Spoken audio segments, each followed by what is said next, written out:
Баршаңызға қайырлы күн достар. Бүгін сіздерге кешкі асқа керемет бір идеямен бөліскім келеді. Оңай рецепт, үйдегі бар ингредиенттермен дайындалатын жеңіл тағам.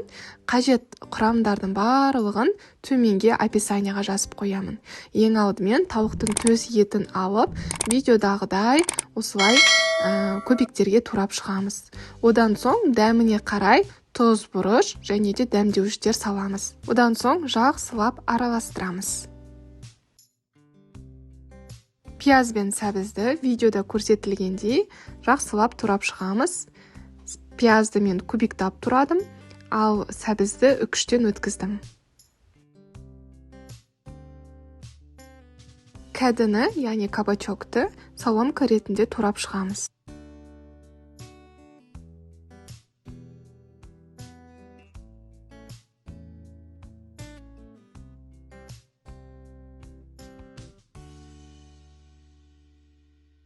Табада алдымен пиязды қуырып аламыз.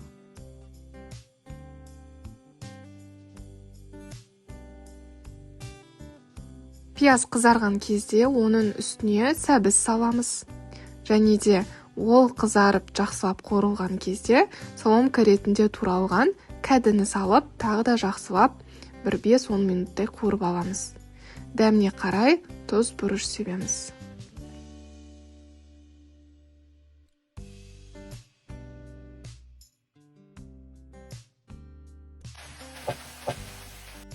Енді лавашты алып, піскен көкөністерді салып шығамыз. Видеода көрсетілгендей жұқалау қылып, барлық жеріне жететіндей қылып саламыз. Және де маринадталған тауық етін салып шығамыз. Енді осылай рулет құсатып ораймыз.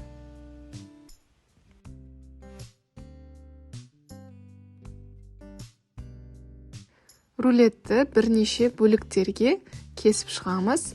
Қатты жұқа, қатты қалың қылмаңыздар, осындай орташа көлемде кесеміз. Енді форманы алып, сұйық маймен майлаймыз. Менде форманың диаметрі 22 см. Видеода көрсетілгенде орналастырып шығамыз. Соусқа мен қаймақ саламын. Және де осы қаймақтың ішіне жұмыртқа саламыз. Дәміне қарай тұз саламыз. Араластырамыз. Бұл бізде орысша заливка деп аталады. Осы заливканы біздің дайын рулеттердің үстіне құямыз. Сол кезде біздің рулеттеріміз құрғақ болмай, өте дәмді, нәзік, ылғалды болып керемет болып піседі. 180 градуста шамамен 30-40 минуттай пісіріп аламыз. Осындай болып шығуы керек. Қараңыздар, қандай керемет болып шықты. Ыстық күйінде жесеңіздер өте әдемі, дәмді болады. Біздің отбасымызға қатты ұнады. Сіздерге де ұнайтынына сенімдімін. Міндетті түрде дайындап көріңіздер. Комментарий жазуды ұмытпаңыздар. Лайк басып, тіркеліп қойыңыздар. Тағы да қандай рецепт күтесіздер, комментарийге жазып кетіңіздер. Қош, сау болыңыздар.